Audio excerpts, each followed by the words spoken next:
السلام عليكم ورحمة الله وبركاته.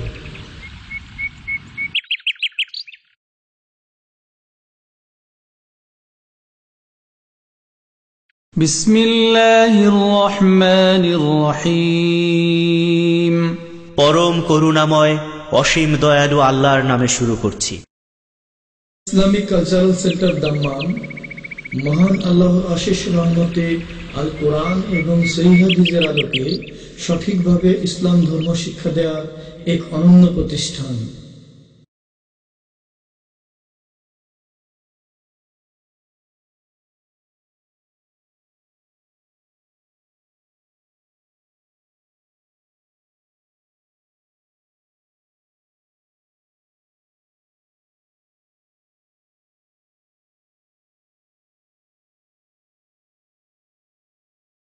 السلام عليكم ورحمة الله وبركاته.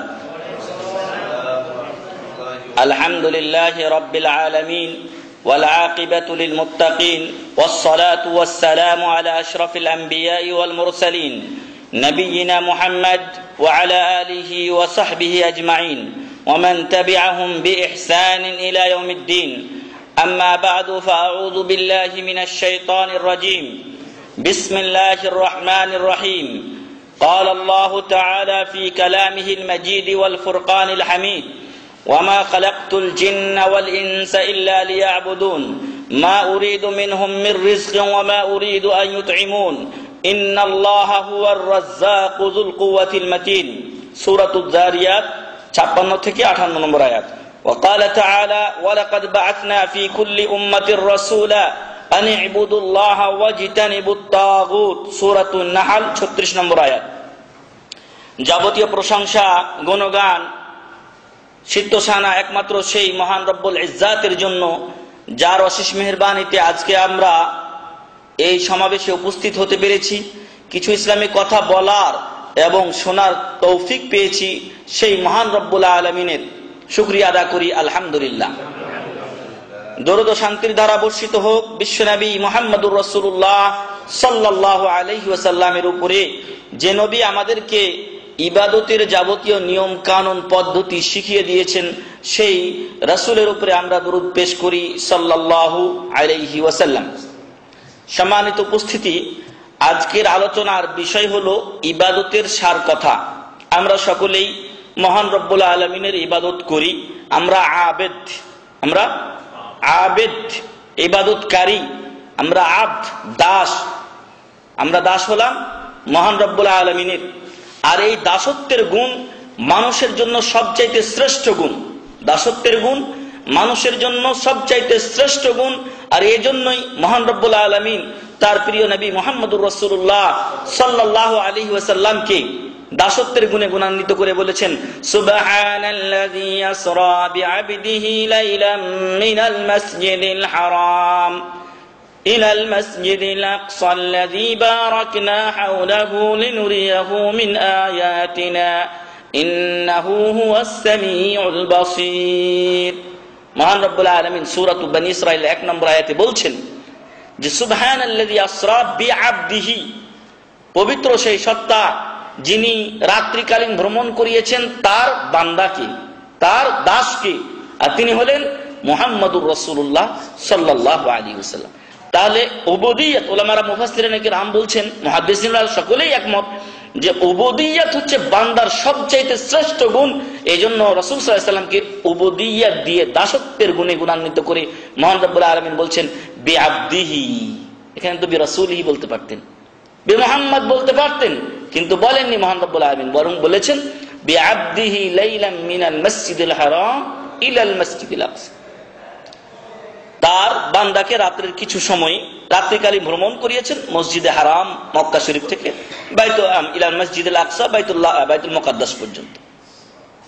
আল্লাযী বারাকনা হাওলাহু, যেই মসজিদের আশপাশে মহান রব্বুল আলামিন বরকত দান করেছেন। কেন আল্লাহ তাআলা তাকে এই ভ্রমণ করিয়েছেন? লিনুরিয়াহু মিন আয়াতিনা, যাতে করে মহান রব্বুল আলামিন তার নিদর্শন সমূহ তার নবীকে দেখান, তার ওই বান্দাকে, তার শ্রেষ্ঠ দাসকে, তার বান্দাকে দেখান।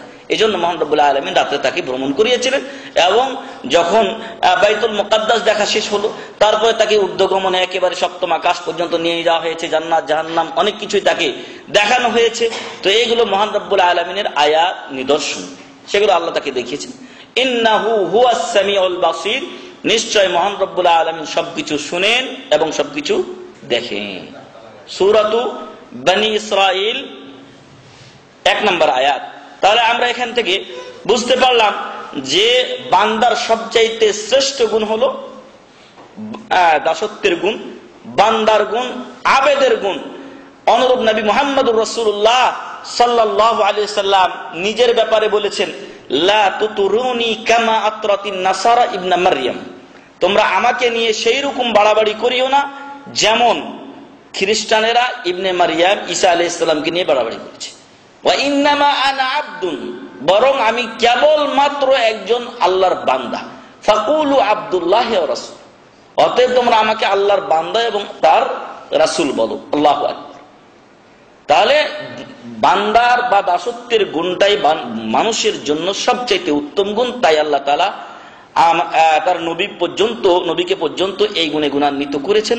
আর আল্লাহ হলেন মাবুদ, আমরা হলাম আবেদ। আব্দ মানে বান্দা আর দাস, আর আবেদ মানে ইবাদতকারী। আর আমরা কার ইবাদত করে থাকি? মহান রব্বুল আলামিনের। এই যে আমরা ইবাদত করি, এই ইবাদত জিনিসটা কি, কিভাবে আমরা এই ইবাদত করব, তো এই ইবাদতের সার কথা সম্পর্কে আজকে ইনশাআল্লাহ আমরা আলোচনা করব। ইবাদত শব্দটি আরবি ইবাদাতুন অথবা আল ইবাদাহ। ইবাদত শব্দের শাব্দিক অর্থ হলো, আরবিতে বলা হয় আত-তাযাল্লুলু ওয়াল খুযু। তাযাল্লুল বলা হয়, তাযাল্লুল এবং খুযু দুটার পাশাপাশি অর্থ। যে অর্থগুলো বাংলায় যদি করেন তাহলে হবে অনুগত হওয়া, বিনয়ী হওয়া, বিনম্র হওয়া, বশ্যতা স্বীকার করা। এ সকল অর্থে আত-তাযাল্লুল ওয়াল খুযু ব্যবহার হয়। আর তার আসল শব্দ হলো আল ইবাদাহ, নত হওয়া, অনুগত হওয়া, বশীভূত হওয়া ইত্যাদি অর্থে ব্যবহার হয়ে থাকে আত-তাযাল্লুল ওয়াল খুযু শব্দদ্বয়। তাহলে আমরা বুঝতে পারলাম যে আল ইবাদা শব্দের শাব্দিক অর্থ হলো বশীভূত হওয়া, বিনয়ী হওয়া, অনুগত হওয়া, বশ্যতা স্বীকার করা ইত্যাদি। শরীয়তের পরিভাষায় ইবাদতের অনেক সংজ্ঞা অনেক আলেম ওলামা বলেছেন এবং প্রত্যেকেই তাদের নিজ নিজ এলেম অনুযায়ী নিজের ধ্যান ধারণা থেকে ইবাদত এর সংজ্ঞা দিয়েছেন, ইবাদতকে সংজ্ঞায়িত করেছেন। তবে বিশেষভাবে যে সংজ্ঞাগুলো সামনে এসেছে তার একটি হলো যে ইবাদত হলো হিয়া তাআতুল্লাহি তাআলা, হিয়া তাআতুল্লাহি তাআলা বিইমতিসালি আওয়ামিরিহি, বিইমতিসালি আওয়ামিরিহি ওয়া ইজতিনাবি নাওয়াহিহি আলা আলসিনাতি রুসুলি। আল্লাহ তাআলার আনুগত্য করা কিভাবে?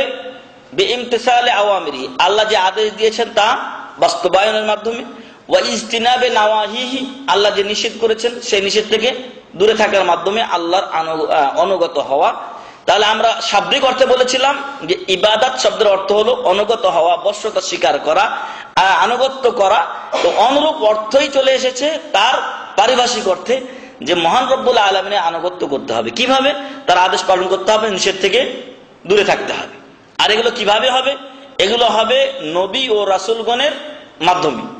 নবী ও রাসূলগণ মহান রব্বুল আলামিনের পক্ষ থেকে আমাদের কাছে যেই আদেশগুলো শোনাবেন যে এগুলো আল্লাহ আদেশ করেছেন, এগুলো আল্লাহ তাআলা নিষেধ করেছেন, সেগুলো আমরা আদেশ পালন করব, নিষেধ থেকে দূরে থাকার মাধ্যমে আমরা ইবাদত আদায় করব। এটা গেল একটা সংজ্ঞা যে আল্লাহর আনুগত্য করা কিভাবে, আদেশ পালন এবং নিষেধ থেকে বিরত থাকার মাধ্যমে। সেই আদেশ নিষেধ কার মাধ্যমে পাবো? নবী ও রাসূলগণের মাধ্যমে।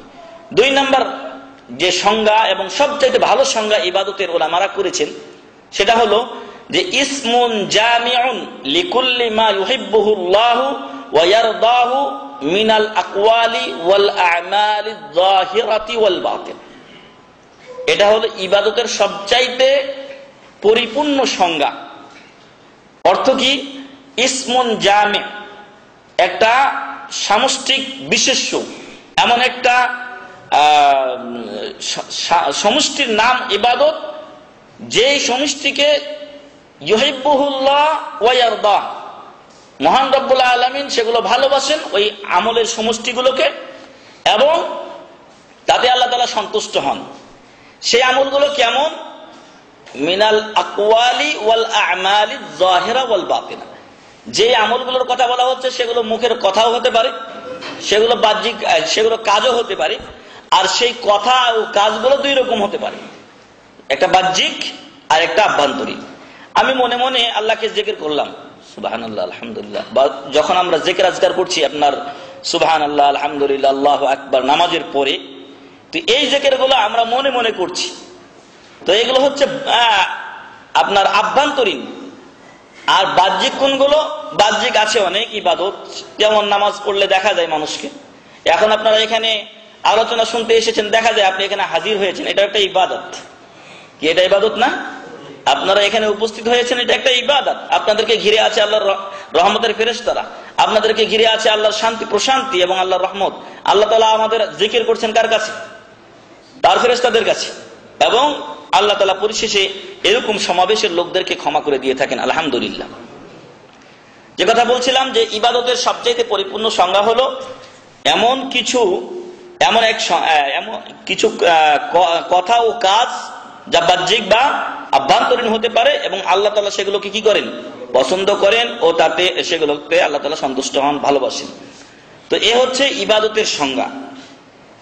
এমন কিছু বাহ্যিক কথা ও বাহ্যিক এবং আভ্যন্তরীণ কথা ও কাজের সমন্বয়, যেগুলোকে মহান রব্বুল, যেগুলোকে আল্লাহ তাআলা ভালোবাসেন এবং তাতে তিনি সন্তুষ্ট হন। বুঝে আসছে? এগুলো হলো ইবাদত। ইবাদত হলো এমন কিছু বাহ্যিক ও আভ্যন্তরীণ কথা ও কাজের সমষ্টি, যেগুলোকে মহান রব্বুল আলামিন ভালোবাসেন এবং তাতে সন্তুষ্ট হন। এ হচ্ছে ইবাদত। এই ইবাদত আমরা যখন করি তখন ইবাদতগুলো বেশ কিছু মাধ্যম ধরে হয়ে থাকে। যেমন কিছু ইবাদত আছে যেগুলো আমরা মুখের মাধ্যমে করি, কিছু ইবাদত আছে অন্তরের মাধ্যমে করি, কিছু ইবাদত আছে যেগুলো মুখ, অন্তর আর হাত পা অঙ্গ প্রত্যঙ্গ দিয়ে করে থাকি। তাহলে এই তিনটির সমন্বয়ে আমাদের কি হয়? ইবাদত সম্পাদিত হয়। যেগুলো আমরা অন্তরের মাধ্যমে ইবাদত করে থাকি, সেই ইবাদতগুলোর মধ্যে রয়েছে যেমন ভয় করা, ভয় মানুষের অন্তরে হয়, আশা করা অন্তরে হয়। এমনই ভালোবাসা, আমরা আল্লাহ ও রাসূলকে ভালোবাসি, দ্বীন ইসলামকে ভালোবাসি, আলেম ওলামাদেরকে ভালোবাসি। কেন? তারা দ্বীনী লোক, পড়ে তারা ইসলামের কথা বলেন। ওয়াত তাওয়াক্কুল, আল্লাহর উপরে ভরসা করা। ওয়ার রাগবা, আল্লাহর কাছে কিছু আশা রাখা। ওয়ার রাহবা, জাহান্নামের ভয় করা, জান্নাতের আশা করা। এগুলো হচ্ছে ইবাদত কালবিয়া, আন্তরিক ইবাদত। এগুলো কোথায় হয়ে থাকে? অন্তরে হয়। এর সাথে আমি আরেকটা যোগ করেছি, যেটা আপনাদের বোঝার সহজের জন্য, নিয়ত। এই নিয়তের স্থান হচ্ছে অন্তর। তাহলে এগুলো আন্তরিক ইবাদত। আর কিছু আছে যেগুলো মুখের মাধ্যমে এবং অন্তর দুইটার মাধ্যমে হয়ে থাকে, একসাথে হয়। সেগুলো কি? আত-তাসবিহ। যখন আমি সুবহানাল্লাহ বলছি, অন্তর থেকে নিয়ত হয়ে তারপর আমার মুখ দিয়ে এটা কি হচ্ছে? বের হচ্ছে। তাসবিহ, সুবহানাল্লাহ বলা, অথবা সুবহানাল্লাহ অনুরূপ সুবহান রাব্বিল আযীম, সুবহান রাব্বিল আলা, এগুলো একই। তাসবিহ পড়া, এটা সবগুলোকে শামিল করে যেখানে সুবহানা শব্দ এসেছে। ওয়াত তাহলিল, আল্লাহু আকবার বলা, অথবা তাহলিল হচ্ছে লা ইলাহা ইল্লাল্লাহ বলা। আর তাকবীর, আল্লাহু আকবার বলা। ওয়াল হামদ, একটা কাজ একটু আগে আমরা বললাম যে আলহামদুলিল্লাহ, এই মজলিসে আল্লাহ আমাদেরকে উপস্থিত হওয়ার তৌফিক দিয়েছেন। যেই মজলিসের লোকদেরকে আল্লাহ ক্ষমা করে দিয়ে থাকেন, তখন আমরা কি বলি? আলহামদুলিল্লাহ। এটা হচ্ছে আলহামদ। ওয়াশ শুকর, আল্লাহ শুকরিয়া আদায় করা। বিল লিসানি ওয়াল কলব, এগুলো কিসের দ্বারা হয়? জবানের দ্বারা এবং অন্তরের দ্বারা হয়। ইবাদাতুন লিসানিয়াতুন কলবিয়া, তাহলে এগুলো হলো আন্তরিক এবং জিহ্বার ইবাদত। আর কিছু কাজ আছে যেগুলো একটু আগে বলছিলাম, যেরকম আসসালাহ, যাকাত, হজ, জিহাদ, এগুলো হলো ইবাদাতুন বাদানিয়াতুন কলবিয়া, শারীরিক ইবাদত, যার নিয়ত কোথায় থাকে? অন্তরে থাকে। ইলা গায়রি যালিকা মিন আনওয়াইল ইবাদা আল্লাতী তাজরি আলাল কলবি ওয়াল লিসানি ওয়াল জাওয়ারিহ, মুখের মাধ্যমে, অঙ্গ প্রত্যঙ্গের মাধ্যমে, অন্তর দ্বারা এই কাজগুলো সম্পাদিত হয়ে থাকে। ফলে ইবাদত আমরা অন্তর দিয়েও করি, ইবাদত আমরা মুখ দিয়েও করি, ইবাদত আমরা অঙ্গ প্রত্যঙ্গ এবং এগুলো সব কিছুরই সমষ্টিতে আমরা ইবাদত করে থাকি। আর এই ইবাদত এমন এক গুরুত্বপূর্ণ বিষয় যার জন্য এই পৃথিবীতে আমাদের অস্তিত্ব, তাই না? এই পৃথিবীতে আমাদের অস্তিত্ব কেন? আল্লাহর ইবাদতের জন্য। যদি আল্লাহর ইবাদতের দরকার না হতো, আল্লাহর ইবাদতের দরকার নেই, কিন্তু আল্লাহ যদি না চাইতেন যে আমার ইবাদত করা হোক, তাহলে আল্লাহ আমাদেরকে সৃষ্টি করতেন না। এই ইবাদতের দরকার আমাদের না আল্লাহ তাআলার? আমাদের দরকার। আল্লাহর কোনো ইবাদতের দরকার নেই। মহান রব্বুল আলামিন মহাগ্রন্থ আল কোরআনুল কারীমে সূরাতুজ জারিয়াতের 56 থেকে 58 নম্বর 3টি আয়াতে আল্লাহ বলছেন, ওয়ামা খালাকতুল জিন্না ওয়াল ইনসা ইল্লা লিয়াবুদুন, জিন এবং মানুষকে আমি কেবলমাত্র আমার ইবাদতের জন্য সৃষ্টি করেছি। আরবি যারা একটু বুঝেন তারা একটু খেয়াল করলে বুঝতে পারবেন বা দেখবেন, এখানে মহান রব্বুল আলামিন যেইভাবে ভাষাটা ব্যবহার করেছেন একেবারে কারণটাকে সীমাবদ্ধ করে দিয়েছেন। সৃষ্টির কারণ উদ্দেশ্যকে সীমাবদ্ধ করেছেন। মা খালাকতুল জিন্না, ওমা খালাক, মাটা হচ্ছে নাফি, মানে না। মা খালাকতুল জিন্না ওয়াল ইনস, আমি মানুষ এবং জিনকে সৃষ্টি করিনি, ইল্লা লিয়াবুদুন, কিন্তু কি জন্য করেছে? শুধুমাত্র আমার ইবাদতের জন্য। তাহলে আমার এবং আমাদের এবং জিনের সৃষ্টির পিছনে একটি মাত্র উদ্দেশ্য, সেটা হলো লিয়াবুদুন, একমাত্র আল্লাহর ইবাদত করা। এই উদ্দেশ্য না হলে মানুষের সৃষ্টির প্রশ্নই উঠতো না। আল্লাহ বলছেন যে বান্দা, মা উরিদু মিনহুম মির রিজক, বান্দার কাছে আল্লাহ কোনো রিজিক চান না। ওয়া মা উরিদু আন ইউতঈমুন, আর আমি এটাও চাই না যে বান্দা আমাকে খাওয়াক, কোনো রিজিক দেখ, কোনো কিছু খাওয়াক আমাকে, এটা আমি চাই না। ইন্নাল্লাহা হুয়ার রাজ্জাক, বরং মহান রব্বুল আলামিন তিনিই আমাদেরকে রিজিক দেন। যখন মহান রব্বুল আলামিন ইবাদতের জন্য সৃষ্টি করলেন, আর ইবাদতের জন্য যদি সৃষ্টি করা হয় বাঁচতে হবে দুনিয়াতে, বাঁচার জন্য আল্লাহ তাআলা আবার কিছু খাবার দাবারের ব্যবস্থা করেছেন। এই খাবারগুলো আল্লাহ আমাদেরকে দিয়েছেন। বর্তমান বিজ্ঞান বলে যে যখন জলীয় বাষ্প হয়ে মা বোনেরা যখন ভাত পাক করেন, তরকারি পাক করেন, এখান থেকে পানিগুলো যখন এগুলো ফুটতে থাকে, জলীয় বাষ্প হয়ে আকাশে গিয়ে জমা হয়, জমা হওয়ার পরে এগুলো যখন ভারী হয়ে যায়, তখন ওইগুলো আবার দুনিয়াতে চলে আসে। মহান রব্বুল আলামিন বলছেন কোরআনে, আনতুম আনজালতুমুহু মিনাল মুজনি আম নাহনুল মুনজিলুন, যে এই মেঘমালাকে তোমরা নামিয়ে নিয়ে আসো না আমি নাজিল করি। যদি বৈজ্ঞানিকদের কথা অনুযায়ী আমরা তাদের সিদ্ধান্ত মেনে নেই, তাহলে এরকম অবস্থা হয় যে যে জায়গায় মেঘ দেখা যায় ওই জায়গায় শুধু মেঘ হবে, মানে যেই বরাবর দেখছেন ওই জায়গায় ঠাস করে পড়বে আর রানা প্লাজা ধ্বংস শেষ হয়ে যাবে, তাই না? কিন্তু পানি কি ওইভাবে পড়ে? কোনদিন দেখা গেছে যে পানিতে মানুষ মরে গেছে ওই উপরে ঠাস করে পানি পড়ার কারণে? না, বরং মহান রব্বুল আলামিন বলেছেন যে আম নাহনুল মুনজিলুন, না আমি এই পানি নাজিল করি। আল্লাহ তাআলা এই পানি তার ফেরেশতাদের মাধ্যমে কি করেন? নাজিল করেন, দুনিয়াতে বর্ষণ করে থাকেন। এজন্য ওই বৃষ্টির পানি দ্বারা মানুষের সরাসরি ওর উপরে গায়ে পড়ার কারণে ক্ষতি হয় না, বরং এটা ফোঁটা ফোঁটায় পড়ে, মানুষের তেমন কোনো ক্ষতি হয় না। তো যে কথা বলছিলাম যে মহান রব্বুল আলামিন ওই পানি দিয়ে কি করছেন? জমিনকে জীবিত করছেন। এক লোক, ওই সূরা বাকারার ঘটনা আপনাদের জানা আছে, এক লোক এক বিরান ভূমির পাশ দিয়ে চলে যাচ্ছে, তখন সে বলছে যে মহান রব্বুল আলামিন এই বিরান ভূমিকে আবার কি করে জীবিত করবেন? মহান রব্বুল আলামিন ওকে কি করেছেন? 100 বছর ওখানে মৃত্যু অবস্থায় রেখেছেন। তারপরে তাকে আবার পুনরায় মহান রব্বুল আলামিন জীবিত করে দেখিয়ে দিয়েছেন যে তোমাকে যেভাবে জীবিত করলাম, এগুলো জীবিত করা আমার জন্য সেরকমই সহজ। প্রিয় ভাই এবং বন্ধুগণ, তো মহান রব্বুল আলামিন তিনি রাজ্জাক, তিনি আমাদের কাছে রিজিক চান না, তিনি নিজেই আমাদেরকে রিজিক দেন। শুধুমাত্র একটা কারণ যে আল্লাহ তাআলা আমাদেরকে পরীক্ষা করবেন, আল্লাহর আদেশ মানি কিনা, তার নিষেধ থেকে দূরে থাকি কিনা। আমাদের সমাজে অনেক ধনী ধনী লোক আছে, অনেক সময় মানে খেলনার ছলে এটা কাজ করে দেখতে চায় যে কে কিরকম করে, দেখি তো, এটা পরীক্ষা করতে চাই। তো মহান রব্বুল আলামিন বান্দাদেরকে পরীক্ষার জন্য এই পৃথিবীতে পাঠিয়েছেন, আর সেই পরীক্ষাটা হলো ইবাদত করা আর না করা।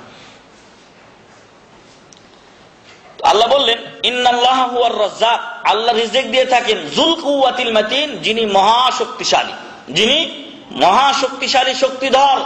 সেই আল্লাহকে পরাভূত করার কেউ নেই, সেই আল্লাহর খাবারের দরকার নেই, সে আল্লাহর কোনো স্ত্রী নেই, সে আল্লাহর লাম ইয়ালিদ ওয়া লাম ইউলাদ, কাউকে জন্ম দেননি, কোনো ছেলে মেয়ে নেই, এবং তিনি কারো কাছ থেকে জন্মগ্রহণ করেননি। এক অদ্বিতীয়। সূরাতুল ইখলাস তার পরিচয়। যদি বলা হয় যে এমন একটা সূরা বলুন যেই সূরাতে আল্লাহ তার পরিচয় তুলে ধরেছেন, কোন সূরা বলবেন? সূরাতুল ইখলাস। ভুল করবেন না, আল্লাহর পরিচয় আল্লাহ যে সূরা নাযিল করেছেন সেটা হলো সূরাতুল ইখলাস। এই তিনটি আয়াত দ্বারা বুঝতে পারলাম মানব এবং জিনের সৃষ্টির একমাত্র উদ্দেশ্য হলো আল্লাহর ইবাদত করা। তাহলে ইবাদতের কোনো গুরুত্ব নেই। হ্যাঁ, ইবাদতের জন্যই সৃষ্টি করা হয়েছে, না খাওয়া দাওয়ার জন্য? খাওয়া দাওয়ার জন্য না, ইবাদতের জন্য সৃষ্টি করা হয়েছে। কিন্তু এই ইবাদত করতে গেলে সময়ের প্রয়োজন, আর সময়ে যখন মানুষ বেঁচে থাকবে তখন তার খাবারের প্রয়োজন। এই জন্যই আল্লাহ তাআলা তাকে খাবারের ব্যবস্থা করেছে। আর মহান রব্বুল আলামিন মানুষকে যখন সৃষ্টি করেছেন তখন তার রিজিক দিয়েছেন কিনা? তার রিজিক দিয়েই আল্লাহ তাকে সৃষ্টি করেছেন। আপনারা দেখেছেন রানা প্লাজায় একটা মহিলা, তাকে যারা উদ্ধারকারী তারা হাতে পেয়ে বসেছিল, জীবিত ছিল, তার সাথে কথা বলেছে, তাকে খাবার দিয়েছে, তাকে পানীয় দিয়েছে, সব কিছু হয়েছে তার সাথে। কিন্তু যখন তাকে বের করতে যাচ্ছে তো ওই যেই মুখটা তারা তৈরি করেছে তাকে টানার জন্য, সেটা যথেষ্ট হয়নি, ফলে আরেকবার কাটতে গিয়ে দেখা গেছে আগুন লেগে ওই মহিলাটা পরে লাশ উদ্ধার হয়েছে। আল্লাহু আকবার। তো মানুষের কোনো সাধ্য আছে কি এই মানুষকে বাঁচানোর জন্য? অসম্ভব ব্যাপার। ওর রিজিক এই পৃথিবীর বুকে আর ছিল না, যতটুক ছিল অতটুক পর্যন্ত আল্লাহ পৌঁছিয়েছেন। আল্লাহু আকবার। ওই যে সন্ধান পেল, যেই খাবারগুলো তার কাছে পৌঁছালো, ওই রিজিক গুলো তার ভাগ্যে ছিল, নতুবা ওই রিজিকও তার কাছে পৌঁছতো না। প্রিয় ভাই এবং বন্ধুগণ, আল্লাহ হচ্ছেন রাজ্জাক। তিনি আমাদেরকে ইবাদতের জন্য সৃষ্টি করেছেন, কিন্তু রিজিক দেন কেন? ইবাদত করতে গেলে বাঁচতে হবে, আর বাঁচতে গেলে কিছু খাওয়া দরকার। এটাই আল্লাহ তাআলার এই পৃথিবীর বুকে মানব সৃষ্টির রীতি ও নীতি। মহান রব্বুল আলামিন এখানেও দেখিয়ে দিয়েছেন যে 5 দিন পর্যন্ত কি 7 দিন পর্যন্ত, এর আগে আমরা শুনেছি সম্ভবত হাইতি না কোন জায়গায় যেন 11 দিন পর্যন্ত মানুষ বেঁচে ছিল। তো না খেয়ে সহজে মানুষ মরে যায় না, যখন হায়াত তার উঠে যায় তখনই সে দুনিয়া থেকে বিদায় নেয়। তো ইবাদতের গুরুত্ব অপরিসীম বলেই আমাদেরকে ইবাদতের দিকে মনোযোগ দিতে হবে। দুনিয়ার খাবার দাবারের পিছনে যদি মনোযোগ দেই, আরাম আয়েশের দিকে মনোযোগ দেই, তাহলে ইবাদত আর হবে না। আর এই কাজটি ঘটেছে আমাদের সময় বা আমাদের ব্যাপারে। আমরা এখন খাবার দাবার বেশি খেয়ে সবাই প্রায় মুটিয়ে গেছি, ফলে আবার এমনও হয়েছে অনেকে রাত 10টা 11টা 12টা পর্যন্ত বিভিন্ন কাজেই ব্যস্ত থাকছি, ফলে শেষ রাত্রে তাহাজ্জুদের জন্য উঠাও আমাদের জন্য দুষ্কর হয়ে গেছে। এমনকি এমন অবস্থা হয়ে গেছে যে ফজরের সময় আমাদের জন্য অনেকটা কষ্টকর হয়ে যাচ্ছে ঘুম থেকে জাগা। কিন্তু আবার যদি দেখা যায় যে ফজরের সময় একটা গুরুত্বপূর্ণ কাজ আছে, তাহলে কিন্তু সবাই টের পাই। আলেম বলেন আর গায়রে আলেম বলেন আর যেই বলেন না কেন, সাধারণ লোক বলেন, সকলেরই একই অবস্থা প্রায়, যে যদি একটা গুরুত্বপূর্ণ কাজ থাকে তাহলে এক অ্যালার্ম নয়, 5টা ঘড়ি আছে, 5টা অ্যালার্ম দিয়ে রাখবে, কিন্তু ওই কাজটা মিস করা যাবে না। তাহলে এখন বর্তমান সময়ে আমাদের কাছে দুনিয়ার কাজগুলোর কি হয়েছে? গুরুত্ব বেড়ে গেছে। আরো একটা উদাহরণ দেখেন, এর আগের এক আলোচনায় আমি বলেছিলাম সে ইশারাগুলো যে আছে, এখানে শারে মালিক সৌদেও ইশারা আছে, এই ইশারাগুলো মানুষ ওভারটেক করে না। করে? কেন করে না? গ্রামার ব্যবস্থা আছে। তারপরে যদি ইশারা ওইটা ছেড়ে দিছে আর এইটা যদি লাল জ্বলার পর বসে গেছে তাহলে অ্যাক্সিডেন্ট হবে। তো মানুষের কাছে দুনিয়াটা অত্যন্ত গুরুত্বপূর্ণ, যার ফলে সে গ্রামাকে ভয় করে, জোরে গাড়ি চালায় না। কেন?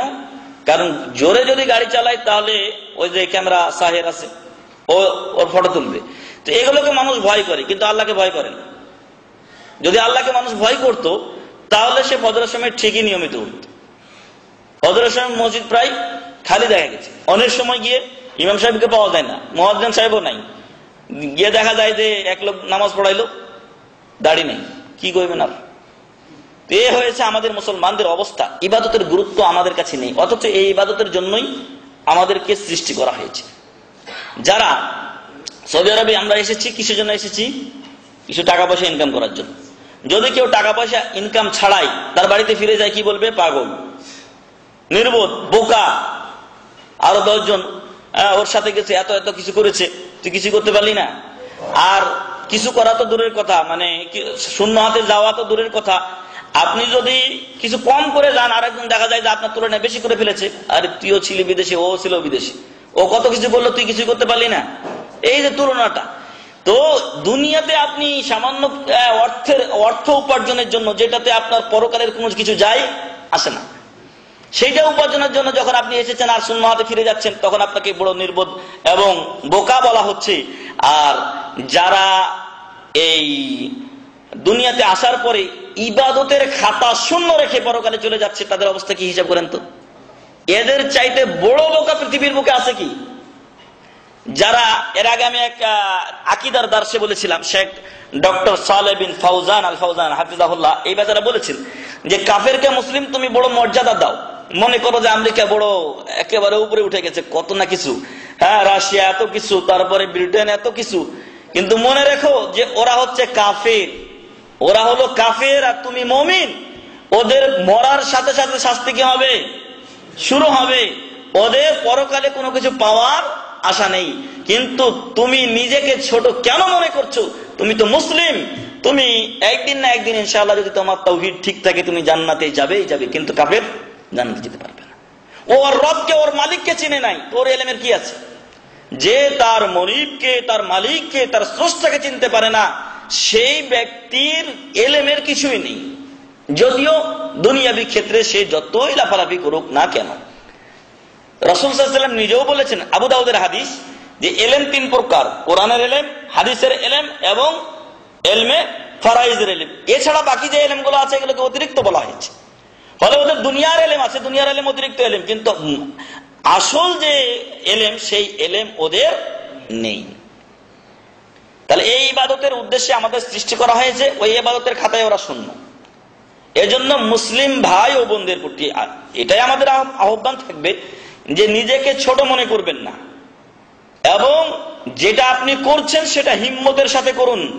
আপনার হিম্মত আপনাকে উঁচু পর্যায়ে, উঁচু স্থানে স্থান করে দিবে ইনশাআল্লাহ। কিন্তু যদি মনে করেন যে আমি একটা সাধারণ লোক, আমার দ্বারা কি হবে, কেন আপনি যদি 5টা রিয়ালও খরচ করেন, 5টা রিয়ালে 100টা টাকা হয়, আর যদি 100টা আপনি ফটোকপি করেন একটা লিফলেটের, তাহলে 100টা লোকের ঘরে আপনি পৌঁছাতে পারবেন কিনা বলেন তো? আমাদের দেশে 1 টাকা অফসেট করলে মনে হয় 2 টাকা ফটোকপি। তা আপনি যদি নর্মালটাই করেন মালুমাত, আপনার জ্ঞানটা পৌঁছে দেওয়ার জন্য, তাহলে আপনি মাত্র 5টা রিয়ালে 100টা লোকের কাছে আপনার দাওয়াত পৌঁছাতে পারছেন। কেন আপনি এই বিশাল সব থেকে নিজেকে মাহরুম করবেন? কোন ব্যাপারই না। আপনি একটা ভালো লোক খুঁজেন আপনার গ্রামে, আপনার এলাকায়, এবং এখান থেকে বিভিন্ন সময়ে বিভিন্ন লিফলেট যেগুলো আমরা বের করছি, সেগুলো আপনি 1 কপি খালি সার্ভিস দেন, যে কোনো ভাবে আপনি একটা চিঠিতে দিয়ে দেন, খালাস, 10 টাকা খরচ হবে, 4 টাকা চিঠিতে আর 5 টাকা ওইখানে। আপনার 10 রিয়ালের মধ্যে 100টা লোকের কাছে আপনি একটা দাওয়াত দিতে পারছেন। তো এই জন্য মুসলিম ভাই এবং বোনের উচিত যে সে যেন নিজেকে দুর্বল না ভাবে। কাফেররা কিভাবে এত উঁচুতে উঠেছে? প্র্যাকটিসের উপরে। একটা করছে হয়নি, আর একটা করছে, একটা করছে ওইটা হয়নি। এই যে আপনারা এখন ওই যে KFC আর ম্যাকডোনাল্ড ইত্যাদি খাচ্ছেন, তো এরা কি হয়েছে, প্রথমে এক সময় এমন সময় এদের গেছে যখন ওদেরকে কেউ একটু জায়গা পর্যন্ত দেয়নি একটু হোটেল তৈরি করার জন্য। এমনও হয়েছে যে ওদের ওই হোটেলে ইঁদুর দৌড়ে বেড়িয়েছে, কিন্তু আজকে সারা বিশ্বে ওদের, আমাদের বাংলাদেশে ম্যাকডোনাল্ড আর KFC খুলছে, যেন KFC খুলছে। তো এই জন্য নিজেকে ছোট হীনমন্য মনে করবেন না, নিজেকে ছোট মনে করবেন একমাত্র আল্লাহর কাছে। অহংকার থাকবে না মহান রব্বুল আলামিনের কাছে। কিন্তু আপনি নিজে আগে দুর্বল হয়ে যাবেন, তাবান হয়ে যাবেন না, এমন যেন না হয়। বরং আমরা যেন দৃঢ়তার সহিত আল্লাহর ইবাদত করি, এবং ইবাদতের আসবে ইনশাআল্লাহ আমাদের সে আলোচনা। ইবাদতের পরিসরকে আমরা এত সংক্ষিপ্ত করে দিয়েছি, মনে করছি যে একটা টুপি লাগানো, দাড়ি রাখা টাকনার উপরে কাপড় পরা, একটা তোপ লাগিয়ে দেওয়া, গোতরা বা সেমাক এরকম কিছু পাগড়ি মাগড়ি লাগিয়ে দেওয়া, আর মসজিদ মাদ্রাসায় ঘোরাফেরা করা, এগুলোই ইবাদত না। এগুলোই শুধু ইবাদত না, মুসলিম জীবনের প্রত্যেকটি কাজকর্ম কি ইবাদত। মুসলিম জীবনের প্রত্যেকটি কাজকর্ম ইবাদত, তবে ইবাদতের লাইনে ওকে ফেলতে হবে। আল্লাহ রাসূল সাল্লাল্লাহু আলাইহি ওয়াসাল্লাম বলছেন ইন্নামাল আমালু বিন্নিয়াত। আপনি নিয়তই করেননি যে আমি এর দ্বারা ইবাদত করব, তো আপনার কি আর উদ্দেশ্য হতে পারে? একটা লোক রাস্তা দিয়ে যাচ্ছেন, রাস্তা দিয়ে যাওয়ার সময় দেখলেন যে একটা গাছের ডাল মানুষদেরকে কি দেয়, কষ্ট দেয়। উনি বললেন যে মানুষদেরকে, মুসলমানদেরকে এটা কষ্ট দেয়, অবশ্যই আমি এটা কি করব, সরিয়ে ফেলবো। তো সে মুসলমান এবং মানুষদের কষ্ট দূর করার জন্য এই কাজটা বা কাণ্ডটা ডালটা সরিয়ে ফেললো। ফলে দেখা গেল আল্লাহ তার উপরে সন্তুষ্ট হয়ে তাকে কি করলেন, জান্নাতে দিয়ে দিলেন। সুবহানাল্লাহ। কাজটা অতি ছোট, কিন্তু তার বিনিময়ে আল্লাহ কি দিয়েছেন, জান্নাত দিয়েছেন। অপর আয়াতে আল্লাহ বলছেন সূরা নাহলের 36 নম্বর আয়াত, পৃথিবীতে আল্লাহ তাআলা অনেক নবী ও রাসূল প্রেরণ করেছেন, তাদের প্রেরণের পিছনেও যে উদ্দেশ্যটা ছিল সেটা আল্লাহর ইবাদত করা। ওয়ালাকাদ বা'আসনা ফি কুল্লি উম্মাতির রাসূলান আন ইবুদুল্লাহ ওয়াজতানিবুত তাগুত। আমি প্রত্যেক উম্মতের কাছে একজন করে রাসূল প্রেরণ করেছি। কেন? যাতে তোমরা এক আল্লাহর ইবাদত করো এবং তাগুত থেকে, অর্থাৎ আল্লাহ দ্রোহী যে কোনো বিষয়ের পূজা ইবাদত বন্দেগী করা থেকে, বশ্যতা স্বীকার করা থেকে তোমরা কি করবে, দূরে থাকবে। সূরাতুন নাহল 36 নম্বর আয়াত। তাহলে এই দুই আয়াত থেকে ইবাদতের ইবাদতের গুরুত্ব বোঝা যায়। এখন এই পৃথিবীতে যারা আমরা বসবাস করছি, কাফেরদের কথা, কাফের সহ এদেরকে নিয়ে আসেন, তো এই যারা আমরা পৃথিবীতে বসবাস করছি, এই সকল মানুষগুলোর যদি প্রকরণ করা যায় ইবাদতের দিক দিয়ে, তাহলে তারা মোট 4 ভাগে বিভক্ত। ইবাদতের দিক দিয়ে বিশ্বের মানুষগুলো কয় ভাগে বিভক্ত? 4 ভাগে। 1 নাম্বার হচ্ছে যে কিছু লোক আছে আল্লাহর ইবাদত করতে অস্বীকার করে, এ হচ্ছে অহংকারী, এ হলো অহংকারী এবং কাফির। 2 নাম্বার হচ্ছে কিছু লোক আছে যারা আল্লাহর ইবাদত করে, আল্লাহর সাথে আর অন্যরাও ইবাদত করে, এ কি মুশরিক। একটা হলো কাফের, আর আরেকজন হলো আল্লাহর ইবাদত করে তার সাথে অন্য কিছুর মাজার পূজা ইত্যাদি এগুলো করে, সে হচ্ছে মুশরিক। 3 নাম্বার লোক হলো যারা কেবলমাত্র আল্লাহরই ইবাদত করে, কিন্তু রাসূল সাল্লাল্লাহু আলাইহি সাল্লামের পদ্ধতি বহির্ভূত। এই ব্যক্তি হচ্ছে মুবতাদি, বেদাত। বুঝে আসলো? আল্লাহরই ইবাদত করে কিন্তু রাসূলের দেওয়া পদ্ধতিতে করে না, সে হলো বেদাতি। 4 নাম্বার লোক হলো যারা এক আল্লাহর ইবাদত করে কিন্তু রাসূল সাল্লাল্লাহু আলাইহি সাল্লামের দেওয়া পদ্ধতিতে। এরা হলো মুমিন এবং মুওয়াহিদ। মুমিন এবং মুওয়াহিদ আল্লাহর একত্ববাদী বান্দা। তাহলে ইবাদতের দিক দিয়ে মানুষগুলো কয় প্রকার? 4 প্রকার। 1 নাম্বার হচ্ছে আল্লাহর ইবাদতকে অস্বীকার করে, এরা হলো কাফের, অহংকারী। 2 নাম্বার হলো যারা আল্লাহর ইবাদত করে তার সাথে অন্যের ইবাদত করে, তারা হলো মুশরিক।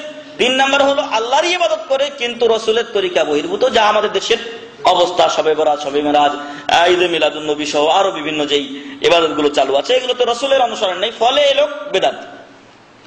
আর কিছু লোক আছেন যারা এক আল্লাহর ইবাদত করছেন রাসূল সাল্লাল্লাহু আলাইহি ওয়াসাল্লামের পদ্ধতিতে, তারা হলেন মুমিন এবং মুওয়াহিদ, আল্লাহর একত্ববাদী বান্দা। আল্লাহ যেন এই বান্দাদের অন্তর্ভুক্ত আমাদেরকে করেন, আল্লাহুম্মা আমিন। আমরা যে সকল ইবাদতগুলি করি সেই ইবাদতগুলোর প্রকার কয়টি ও কি কি? ইবাদতের প্রকার অনেক এবং এর ব্যাপকতা পরিধিও বিশাল। তার মধ্যে ডক্টর সালেহ আল ফৌজান হাফিজাল্লাহ উনি বলছেন যে মানুষের অন্তর, জিহ্বা, অঙ্গ প্রত্যঙ্গের মাধ্যমে মহান রব্বুল আলামিনের আনুগত্যশীল যে কাজগুলো সে করে সবগুলোই কি ইবাদতের অন্তর্ভুক্ত। যেমন জিকির আজকার করা, তাসবিহ তাহলিল করা, কোরআন তেলাওয়াত করা, সালাত, সিয়াম, যাকাত, হজ, জিহাদ, ভালো কাজের আদেশ, আমর বিল মারুফ ওয়ান নাহি আনিল মুনকার, ভালো কাজের আদেশ, অন্যায় নিষেধ, ওয়াল ইহসানু ইলাল আকারিবি ওয়াল ইয়াতামা ওয়াল মাসাকিন, নিকটাত্মীয়, ইয়াতিম, মিসকিন, তারপরে রাস্তার পথিক যারা, এদের প্রতি ইহসান করা, তাদের প্রতি তাদেরকে সহযোগিতা করা, এমনি আল্লাহ ও রাসূলকে ভালোবাসা, আল্লাহকে ভয় করা, আল্লাহমুখী হওয়া, তারপরে নিজের দিন ধর্মকে একমাত্র আল্লাহর জন্য করা, যেটাকে বলা হচ্ছে ইখলাস, ইখলাস ঠিক রাখা। তারপরে ওয়াসসাবর লিহুকমিহি ওয়ার রিদা বিকাদাইহি, মহান রব্বুল আলামিন যখন কোনো আদেশ আমার ব্যাপারে করেন তখন ধৈর্য ধারণ করা। আমাদের এই যে সেন্টারে কাজ করতেন নিচের লাইব্রেরিতে রাইয়ান ভাই, উনি ইন্তেকাল করেছেন, আল্লাহ যেন তাকে জান্নাতবাসী করেন, আল্লাহুম্মা আমিন। তার গুনাহ খাতা মাফ করেন। এটা আল্লাহর একটা হুকুম, আল্লাহর নির্দেশ, এবং এটা আল্লাহর একটা ফয়সালা। এতে কি থাকতে হবে? ধৈর্য ধারণ করতে হবে এবং সন্তুষ্ট থাকতে হবে। এমন নয় যে আল্লাহ তাআলা আর কোন লোক পাইল না, আমার লোকটাকে নিয়ে গেল, নাউযুবিল্লাহ, এরকম বললে কুফরি মতবাদ এটা। আল্লাহ তাআলা প্রত্যেকের একটা নির্দিষ্ট টাইম দিয়েছেন, ওই টাইমেই তাকে তুলে নেবেন মহান রব্বুল আলামিন এবং তার মালাকুল মউতের মাধ্যমে। ওয়াত তাওয়াক্কুল আলাই, আল্লাহর উপরে ভরসা করা। ওয়ার রাজাউ লিরাহমাতি, আল্লাহর রহমতের আশা করা, আল্লাহর আযাবের ভয় করা। অতএব মুমিনের প্রত্যেকটা চলাফেরাই কি ইবাদত। ইবাদতের প্রকার গুণে শেষ করা যাবে না। ইদা নাওয়া বিহাল কুরবা আও মা ইউইনু আলাইহা, যখন কোন বান্দা এর দ্বারা আল্লাহর নৈকট্য অর্জন কি করে, উদ্দেশ্য করে, অথবা নৈকট্য অর্জনে এই কাজ তাকে সহযোগিতা করবে, এরকম যদি তার নিয়ত থাকে, তাহলে তার প্রত্যেকটা কাজ ইবাদত হতে পারে। যেমন কি শাইখ বলছেন, হাত্তাল আদাব, মানুষের যেটা স্বভাবজাত কাজ, মানে মানবিক কাজ, যেগুলো মানুষের প্রয়োজনে যেগুলো করে, সেটাও তার ইবাদত হতে পারে। কোনগুলো? ইযা কাসাদা বিহাত তাকওয়া আলা তাআত, যখন সে পরহেজগারিতা অবলম্বন করবে এবং তাআত আল্লাহর আনুগত্যে এটাকে ব্যবহারের চেষ্টা করবে। যেমন কান্নাও, আপনি তাড়াতাড়ি ঘুমিয়ে গেলেন, কেন? শেষ রাতে উঠবেন, ঘুমার ইবাদত এটা। কোন বান্দা যদি ফজরের ইশারের নামাজ জামাতের সাথে পড়ে ঘুমিয়ে যায়, আবার যদি ফজরের সময় তাড়াতাড়ি উঠে এবং ওই নামাজও জামাতে পড়ে, তাহলে সে সারা রাত কি করলো? নফল ইবাদতে কাটালো। আল্লাহু আকবার। তাহলে তার ঘুম কি ইবাদত? তার ঘুম ইবাদত। ঘুমাচ্ছে কেন? যাতে করে সে শেষ রাত্রে উঠতে পারে। দিনে একটু ঘুমায় কেন? যাতে করে তাহাজ্জুদের নামাজ সে পড়তে পারে। তাহলে তার এই ঘুম কি হবে? ইবাদত। ওয়াল আকলি ওয়াশ শুরব, খায় এবং পান করে কেন? যাতে করে তার শক্তি হয়, শক্তি দিয়ে আল্লাহর রাস্তায় জিহাদ করতে পারে। তাহলে তার খাওয়া দাওয়াটাও কি ইবাদত। ওয়াল বাইউ ওয়াশ শিরা, কেনা বেচা করে কেন? যাতে করে নিজের ফ্যামিলি মুখে বা তাদের পোশাক পরিচ্ছদ ইত্যাদি হালাল ভাবে সে ব্যবস্থা করতে পারে। তাহলে কেনা বেচা কি? এই অবস্থায় কেনা বেচা ইবাদত হয়ে যাবে। ওয়া তলাবুর রিজক, হালাল পন্থায় রিজিক অন্বেষণ করা, এটাও তার জন্য নেকির কাজ হবে, তার ইবাদত হবে। ওয়ান নিকাহ, বিয়ে শাদী করা, এটাও নেকির কাজ, এটাও ইবাদত। যদি কেউ তার নিজের ইজ্জত হেফাজতের জন্য কি করে, বিয়ে শাদী করে, তাহলে এটা তার জন্য ইবাদত হবে। রাসূল সাল্লাল্লাহু আলাইহি ওয়াসাল্লাম একদিন বললেন যে তোমাদের কেউ যখন তার স্ত্রীর সাথে মিলন করে তখন তার কি হয়? নেকি হয়। আল্লাহু আকবার। রাসূল সাল্লাল্লাহু আলাইহি ওয়াসাল্লামকে সাহাবারা জিজ্ঞাসা করলেন যে আয়াতি আহাদুনা শাহওয়াতাহু ওয়া ইউক্তাবু লাহুল আজর। আল্লাহু আকবার। আমাদের কেউ তার নিজের চাহিদা পূরণ করবে আর তাতে তার নেকি লেখা হবে। রাসূল সাল্লাল্লাহু আলাইহি ওয়াসাল্লাম বললেন যে তোমরা কি ভেবে দেখেছো যে যদি সে অন্যায় পথে এটা ব্যবহার করতো তাহলে তার আকানা আলাইহি বিজর, তার উপরে কি গুনাহ লেখা হতো না? তখন তারা বললেন যে অবশ্যই। বলছে কাযালিকা হাযা, অনুরূপ সে যখন ভালো পন্থায় বিয়ে শাদীর মাধ্যমে নিজের ইজ্জত হেফাজতের জন্য এই কাজ করে তখন তার কি লেখা হয়? নেকি লেখা হয়। আল্লাহ যেন আমাদেরকে এই কাজ বৈধ পথে করা তৌফিক দান করেন, আল্লাহুম্মা আমিন। বলছেন শাইখ, ফাইন্না হাযিল আদাত মা নিয়্যাত সালিহাত তাসিরু ইবাদাত, যদি আপনার নিয়ত সঠিক থাকে তাহলে এগুলো আপনার কি হতে পারে? ইবাদত হতে পারে। ইউসাবু আলাইহা, বান্দাকে এর দ্বারা কি দেওয়া হয়? সওয়াব দেওয়া হয়।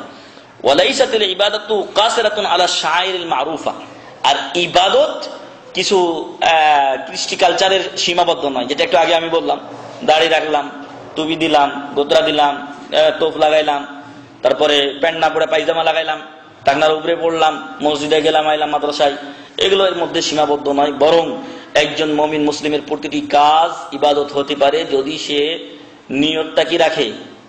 সঠিক রাখে। এমনকি বলা হয়েছে যে আমরা যখন আমাদের স্ত্রীদের মুখে, বাচ্চাদের মুখে যে লোকমা তুলে দেই খাবারের, সেটা আমাদের জন্য কি? সাদাকা। সেটা আমাদের জন্য সাদকা। সাদকাতে কি আছে? নেকি আছে। মুমিনের প্রত্যেকটা কাজ সাদাকা, মুমিনের প্রত্যেকটি ভালো কাজ সাদাকা। একটা হাদিসে এভাবে বর্ণিত হয়েছে, এখানে হাদিসটা উল্লেখ হয়নি, অবশ্য অন্য কিতাবে দেখলাম যে মুমিনের প্রত্যেকটি কল্যাণকর কাজ সাদকা হিসেবে গণ্য হয়।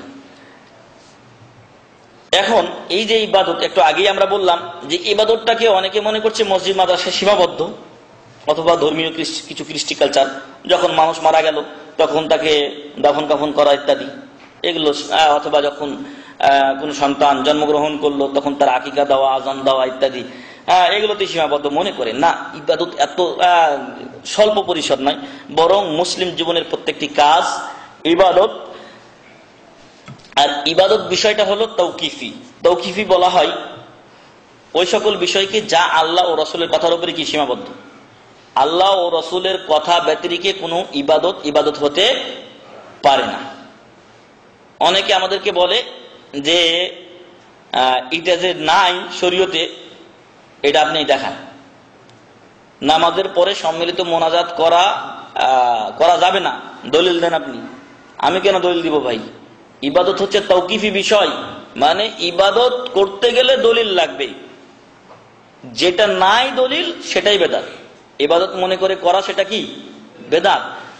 যতক্ষণ পর্যন্ত আপনি ইবাদত সাব্যস্ত করতে না পারছেন এটাকে কোরআন ও সহিহ হাদিসের দলিলের মাধ্যমে, ততক্ষণ এটা ইবাদত নয়, তখন কি হবে? এটা বেদাতে রূপান্তরিত হয়ে যাবে।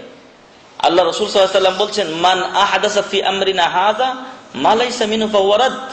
যারা আমাদের এই দ্বীনে ধর্মে এমন কোন কাজ করে যেগুলো এর মাঝে নেই, সেটা বাতিল। তাহলে আপনি যদি ইবাদত করতে চান তাহলে ওই ইবাদতটাকে কোরআন ও হাদিসের দলিল দ্বারা আগে সাব্যস্ত করতে হবে। এমন নয়, অনেক ভাই আমাদেরকে এখন জিজ্ঞাসা করে যে এই কাজটা কি হবে, কাজ করার আগে দলিল খুঁজতে হবে, দলিল আগে জানতে হবে যে এই কথাটাই কি বলা হলো, তারপর আপনি পালন করবেন।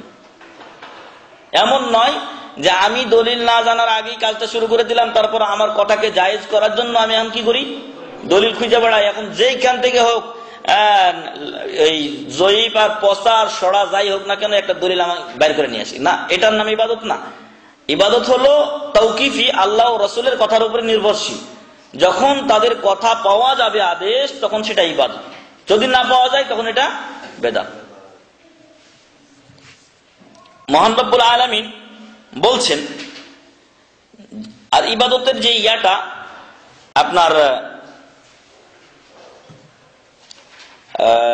নিয়মটা, সেখানে শেখ বলছেন যে বালিয়াসামু আলাই, যদি কেউ এমন কাজ করে যার দলিল কোরআন ও হাদিসে নাই, সেখানে সে নেকি পাবে না, কি হবে? তার উল্টা গুনাহ হবে। কারণ সে শরীয়তের উপরে কি করেছে? অতিরঞ্জন করেছে এবং হস্তক্ষেপ করেছে। লিআন্নাহু মাসিয়াতুন ওয়া লাইসা তাআতুন, কারণ এটা অবাধ্যতা, এটা আনুগত্য নয়। আর ইবাদত কি? আনুগত্য করা। ইবাদত হলো আনুগত্য করা, আর এটা হলো অবাধ্যতা। ফলে এর দ্বারা সে নেকি পাবে না, বরং গুনাহগার হবে। সুম্মা ইন্নাল মানহাজাস সালিম ফি আদাইল ইবাদাত আল মাশরুআ হুয়াল ই'তিদালু বাইনাত তাসাহুল ওয়াত তাকাসুল। আর সহিহ নীতি হলো ইবাদতের ক্ষেত্রে আপনি অলসতাও করবেন না, আর বেশি আবার লাফালাফিও করবেন না, মিডিয়াম থাকতে হবে। এর আগে একটা বই আমাদের এখান থেকে শেখ মতিউর রহমান সাহেবের অনুবাদকৃত দেওয়া হয়েছে আপনাদেরকে, ইসলাম মধ্যম পন্থা দেওয়া হয়েছে না? আল্লাহ তাআলা কোরআনে বলছেন, ওয়া কাযালিকা জাআলনাকুম উম্মাতান ওয়াসাতাল লিতাকুনু শুহাদা আলান নাস। আল্লাহ আমাদেরকে মধ্যমপন্থী উম্মত করেছেন। এমন করেননি যে পেশাব পায়খানা লাগছে বলে চামড়া টামড়া বা কাপড় টাপড় কাইটা ফেলা দাও, আর এমনও করেননি যে পেশাব পায়খানা নিয়েই নামাজ পড়ো, বরং দুইটার মধ্যখানে আমাদেরকে করা হয়েছে যে কাপড় থেকে ময়লাটা ধুয়ে ফেলাও, বাস তোমার নামাজ সহিহ হয়ে যাবে। মহান রব্বুল আলামিন বলছেন তার নবীকে, ফাস্তাকিম কামা উমিত, তুমি যেভাবে আদিষ্ট হয়েছো সেইভাবে তুমি কায়েম থাকো। ওয়ামান তাবা মাক, এবং তোমার সাথে যারা তওবা করে মুসলমান হয়েছে তারা যেন যেইভাবে আদিষ্ট হয়েছে সেইভাবে চলে। আল্লাহু আকবার। তাহলে কোরআন ও হাদিসে যেভাবে আমাদেরকে চলতে বলা হয়েছে সেইভাবে চলতে হবে, এর চেয়ে কম বেশি করা যাবে না। ওয়ালা তাতগাও, আর তোমরা অতিরঞ্জন করিও না, বাড়াবাড়ি করিও না। এটা আল্লাহ তাআলা তার নবীকে বলেছেন। ফলে ইবাদতের ক্ষেত্রে বাড়াবাড়ি করা চলবে না। এশারের নামাজ কয় রাকাত ফরজ? 4 রাকাত। 5 রাকাত পড়লে হবে? 5 রাকাত যদি পড়ি তাহলে তাতগাও হয়ে যাবে, তখন আমরা মুজাওয়াজাতুল হাদ, সীমা লঙ্ঘন করলাম। আল্লাহ ও রাসূল নির্ধারণ করেছেন 4 রাকাত, আমরা নির্ধারণ করলাম 5 রাকাত। পঞ্চম রাকাত নামাজ, যে রাকাত নামাজ পড়বো, এটা ভালো কাজ না খারাপ কাজ? কাজটা বাহ্যিক দৃষ্টিতে ভালো। বাহ্যিক দৃষ্টিতে আপনি যখন তাশাহুদ থেকে উঠে গেলেন, তারপর আপনি কি পড়বেন? সূরা ফাতিহা পড়বেন। তারপরে যদি আরেকটা সূরা মিলান কথার কথা, তারপরে আপনি রুকু করলেন, সিজদা করলেন, ইত্যাদি দোয়া পড়লেন, তো এই কাজগুলো ভালো, কিন্তু শরীয়তের দৃষ্টিতে এগুলো ইবাদত নয়, এগুলো কি বেদাত। ফলে বেদাত করলে মানুষের নেকি হয় না, কি হয়? গুনাহ হয়। অনেক লোক আবার বলে যে মোনাজাতের কথা তো নাই, তো নিষেধ তো নাই। নিষেধ না থাকলে কি হবে? ওটা করার জন্য দলিল লাগবে, যদি করারই দলিল না থাকে তাহলে ওটা নিষেধ হওয়ার দরকার নেই। 5 রাকাত নামাজ পড়তে কোথাও নিষেধ আছে? এই আপনার জোহর, আসর আর এই ফজরের এই এশা 5 রাকাত নামাজ পড়তে তো কোনো জায়গায় নিষেধ নেই। তা কোন সুস্থ মস্তিষ্ক সম্পন্ন মুসলিম ব্যক্তি কি বলবে যে 5 রাকাত এই নামাজগুলো পড়া যাবে? অথবা মাগরিবের নামাজই 4 রাকাত পড়বো, অথবা ফজরের রাকাতে নামাজে 3 রাকাত পড়বো, হবে? হবে না। অথচ ওই রাকাতটা বাহ্যিক দৃষ্টিতে মানুষ ভালো, কিন্তু শরীয়তের দৃষ্টিতে এটা আল্লাহ রসুলের ক্যাটাগরিতে মিলে না। ক্যাটাগরি না মিললে মাল প্রোডাকশন কেউ নিবে না। ওই রকমই বরং শরীকা কি হবে? খাসারা। আপনাকে আমি বললাম যে এই মাপে আমাকে একটা জিনিস দিবেন, এবং এটা 5000 কপি আমি অর্ডার দিলাম, তারপরে যেদিন আমি আসছি আপনি 1 ইঞ্চি বড় করে দিচ্ছেন, নিব আমি নিব না। আপনি কি হবেন? ক্ষতিগ্রস্ত হবেন। আপনি ক্ষতিগ্রস্ত হবেন। দুনিয়ার যে নিয়মে দেখেন অনুরূপ ইবাদতের বিষয়টা, যে আল্লাহর রসুলকে পাঠানো হয়েছিল সাল্লাল্লাহু আলাইহি ওয়াসাল্লাম এই ইবাদতের ক্যাটাগরিটা দেখিয়ে দেওয়ার জন্য। যদি এই ইবাদতের ক্যাটাগরিটা কেউ না মানে, উহা বহির্ভূত। রাত্রি আমি সারা জীবন রাত্রিবেলা আমি ঘুমাবো না, আমি ইবাদত বন্দেগী করতে থাকবো। আর একজন নিয়ত করলো কি, যে আমি কোনোদিন বিয়ে শাদী করবো না, কারণ বিয়ে শাদী হলে, বাচ্চা কাচ্চা হলে তখন ঝামেলা বাড়বে, আমি ইবাদত বন্দেগীতে সময় দেওয়ার জন্য বিয়ে শাদী করবো না। এই কথাগুলো বলে তারা চলে গেল। কিছুক্ষণ পর রাসূল সাল্লাল্লাহু আলাইহি ওয়াসাল্লাম আসলেন। আসার পরে আয়েশা রাদিয়াল্লাহু আনহা বললেন যে 3 জন লোক আসছিল, এরকম এরকম কথা বলেছে। তো রাসূল সাল্লাল্লাহু আলাইহি ওয়াসাল্লাম বললেন যে তাড়াতাড়ি লোক পাঠাও, ওদেরকে ডেকে নিয়ে আসুক। ডেকে নিয়ে আসা হলো। তারপর তিনি বললেন যে তোমরা কি এই কথাগুলো বলেছো? তো তারা বলল যে হ্যাঁ, আমরা এই কথাগুলো বলেছি। তো আল্লাহ রাসূল সাল্লাল্লাহু আলাইহি ওয়াসাল্লাম বললেন যে কিন্তু আমি ফাআসুম ওয়া উফতির, মাঝে মাঝে রোজা রাখি, মাঝে মাঝে রোজা ছাড়িও। ওয়া তাজাওয়াজুন নিসা, আমি বিয়ে শাদী করেছি। ফামান রাগিবা আন সুন্নতি, আরো একটা হাদিসে অন্য জায়গায় আছে, এটা মুত্তাফাকুন আলাইহি বলছে। তো আরেকটা রিওয়ায়াতে আছে যে আমি রাত্রে কিছু সময় ঘুমাই, কিছু সময় আবার তাহাজ্জুদ পড়ি, কিছু স্ত্রীদেরকেও সময় আমি দেই।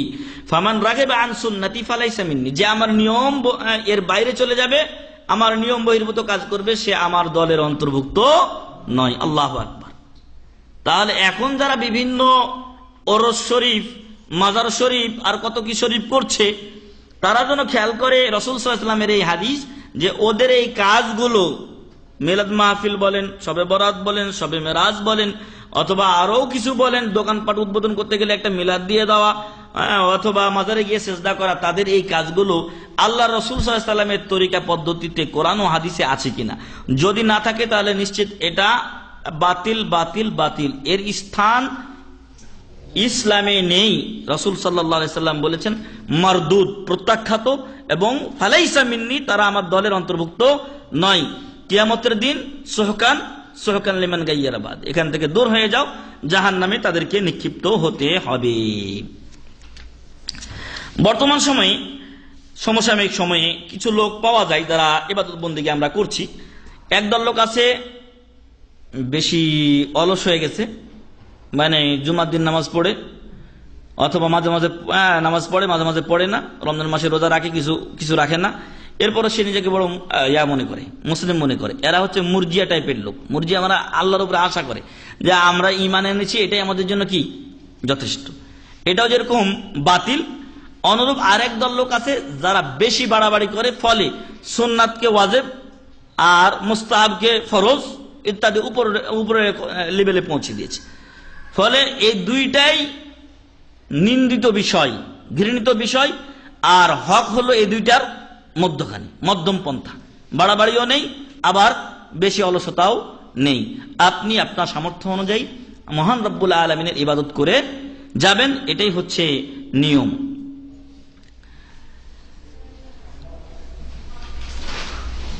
এখন আমরা যে ইবাদতগুলো করব, সেই ইবাদতগুলো আমরা কিভাবে করব, বা এর কোনো পিলার ভিত্তি আছে কিনা। আমরা জানি ইসলামের পিলার 5টা, ইমানের পিলার 6টা, এমনই অন্য সবকিছুরই পিলার মূল বিষয় আছে। আরকানুস সালাত 14টা। আরকানুস সালাত কয়টা? 14টা। সালাতের ওয়াজিব কয়টা? 8টা। তো এইরকম বিষয়গুলো রয়েছে। ফলে এখন যে ইবাদতগুলো আমরা করছি এগুলোর কিছু রুকন আছে, পিলার আছে। যদি কোনো বান্দা এই পিলার ছাড়া ইবাদত করে তার ইবাদত কবুল হবে না। সেই ইবাদতগুলো, ইবাদতের পিলার হলো কয়টি? 3টি। ইবাদতের পিলার 3টি। 1 নাম্বার হচ্ছে আল হুব্বু, ভালোবাসা। যদি ভালোবাসা না থাকে তাহলে ইবাদত হবে না, নেকিও পাবে না। একটা মহিলা বা একটা মেয়ে প্রাপ্ত বয়স্কা হয়েছে, 12-14 বছর হয়ে গেছে, এখন তার বোরকা পরা দরকার, কিন্তু সে বোরকা পড়তে চায় না।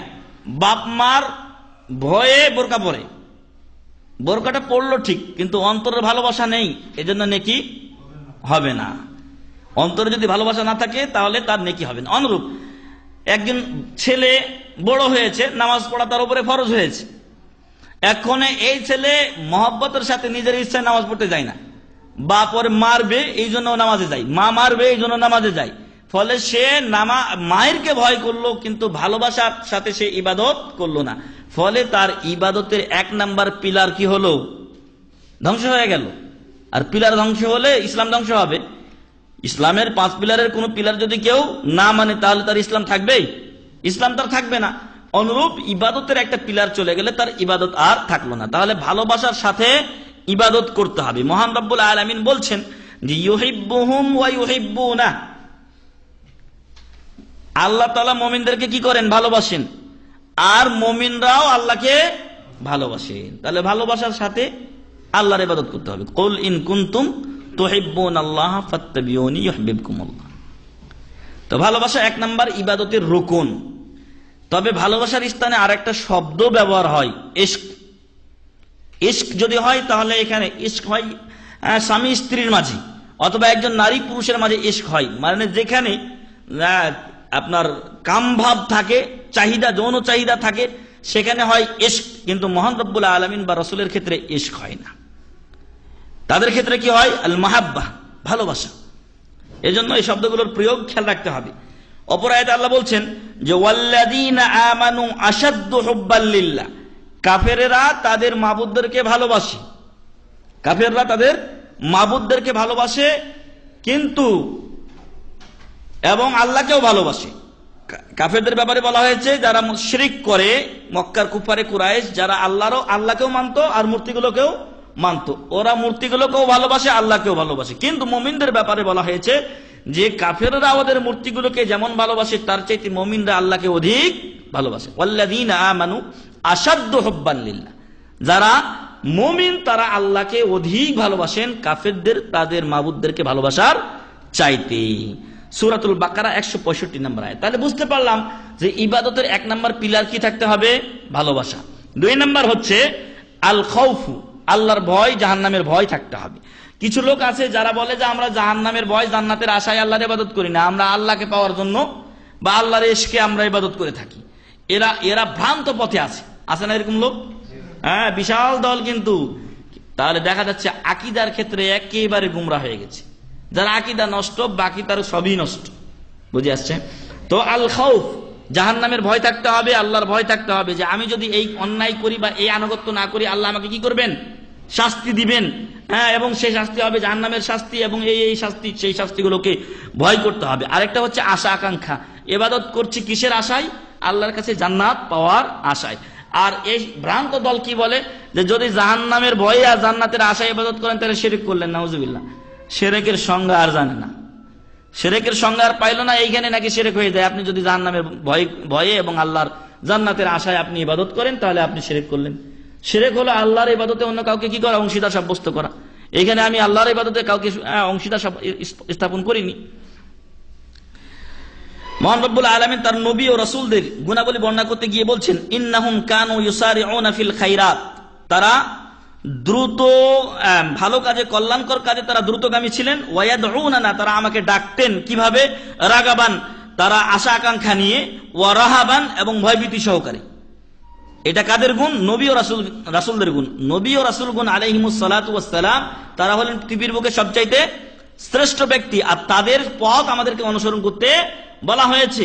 সেই পথ হলো যে আশা আকাঙ্ক্ষা এবং ভয়ভীতি নিয়েই কি করতে হবে, আল্লাহর ইবাদত করতে হবে। ওয়া কানু লানা খাশিঈন, এবং তারা আমাকে ভয় করত এবং খুশু বিনয়ী ছিল তারা আমার কাছে। সূরাতুল আম্বিয়া 90 নম্বর আয়াত। সালফে সালেহিনদের কেউ বলতেন যে যারা শুধু ভালোবাসা সহকারে আল্লাহর ইবাদত করে সে হচ্ছে জিন্দিক, নাস্তিক, সে কাফের। আর যে শুধু আশা নিয়ে আল্লাহর কাছে ইবাদত করে, মানে ভয় নাই তার জাহান্নামের, আল্লাহ আমাদেরকে জান্নাত দিবে না তো কে দিবে, কি করবে আমাদেরকে, আমরা আল্লাহর উপর ঈমান এনেছি, আল্লাহ তো আমাদেরকে জান্নাত দিবে, ওই আমার দলে চলে আসো আমি সবটিকে নিয়ে চলে যাব। আছে না এই দলের লোক, সুফিবাদের সবাই ওই কথাই বলে যে আমার দলে আসো আমি সবাইকে নিয়ে চলে যাব, অথচ ও নিজের স্ত্রীর খোঁজ নিবে না, ওর ছেলে মেয়ের খোঁজ নিবে না। তো এই দলের লোক হচ্ছে মুরজিয়াদের অন্তর্ভুক্ত। ওমান আবাদাহু বিল খাউফি ওয়াহদাহু ফাহুয়া হারুরি। আর যে ব্যক্তি শুধু ভয় নিয়ে আল্লাহর ইবাদত করে সে হলো হারুরি, অর্থাৎ খারিজি। খারিজিদের কাছে মুরতাকিবে কাবিরা যদি কবিরা গুনাহ হয়ে যায় তাহলে খালাস, ও কাফের।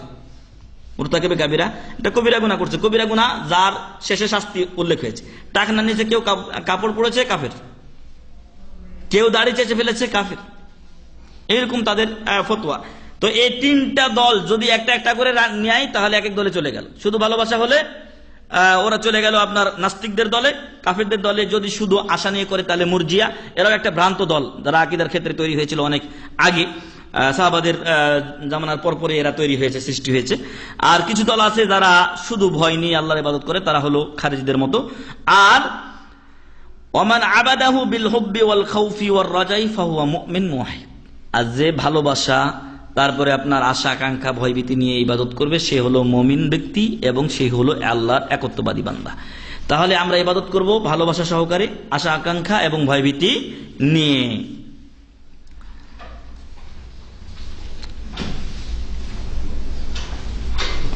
আমরা যে ইবাদতগুলি করি সেই ইবাদতগুলো যদি সত্যিকার অর্থে করি তাহলে ইবাদতে আমাদের কি থাকবে, আনন্দ থাকবে। ইবাদতটা করে কি পাবো, শান্তি পাবো। কিন্তু যদি ইবাদত করে শান্তি না পাওয়া যায় তাহলে মনে করতে হবে ইবাদতে কিছু কি রয়ে গেছে, ত্রুটি রয়ে গেছে। আল্লাহ রাসূল সাল্লাল্লাহু আলাইহি ওয়াসাল্লাম যখন কোনো বিষয়ে চিন্তিত হতেন তখন বলতেন বেলাল রাদিয়াল্লাহু আনহুকে, কি বলতেন, আরিহনা বিহা ইয়া বেলাল, বেলাল নামাজের দ্বারা আমাকে প্রশান্তি দাও। অর্থাৎ নামাজ পড়ে যতক্ষণ নামাজে থাকতেন ততক্ষণ তারা কি পেতেন, শান্তি পেতেন। আর এখন আমাদের কি অবস্থা হয়েছে, আরিহনা মিনহা, নামাজ থেকে আমাদেরকে মুক্তি দাও, নামাজ থেকে মুক্তি দাও, মানে নামাজটা পড়ে নিলে আমরা বাস, এশারের নামাজটা পড়লাম বাস, এবার যা ইচ্ছে তাই করি, ঘুমাই। হ্যাঁ, একটা দায়িত্ব ছিল মাথায় বোঝা, এটাকে বোঝা মনে করি। কিন্তু সালফে সালেহিনের অবস্থা কি ছিল, তারা যখন ইবাদত বন্দেগী করতেন তখন তারা এতে আনন্দ পেতেন, তারা এতে স্বাদ পেতেন। কিন্তু আমাদের সেই স্বাদ নেই। ইমাম বুখারী রহমাতুল্লাহ আলাইহির কথা এর আগে বলেছিলাম যে ইমাম বুখারী রহমাতুল্লাহ আলাইহি নামাজ পড়ছেন, তার পিঠে বিচ্ছু ঢুকেছে, অনেক জায়গায় কেটেছে, কিন্তু উনি নামাজ ছাড়েননি।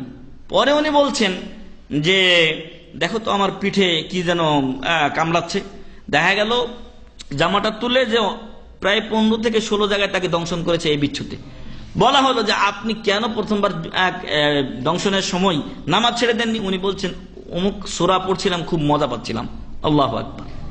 ওই সূরা পড়ার কারণে তিনি আনন্দ পাচ্ছিলেন, স্বাদ পাচ্ছিলেন ইবাদতের, আর এই কারণে তিনি ওটা কি করেননি, ওই নামাজ ছাড়েননি। আল্লাহু আকবার। এখন আমাদের যদি একটা পিঁপড়া কামড় দেয় কি হবে, লাভ দিয়ে উঠবে, বাবারে বাবা সর্বনাশ, এই বেটারে মার আগে কই যেন গেল, এমনি এমনি টিপাটাইবে একেবারে শেষ হবে।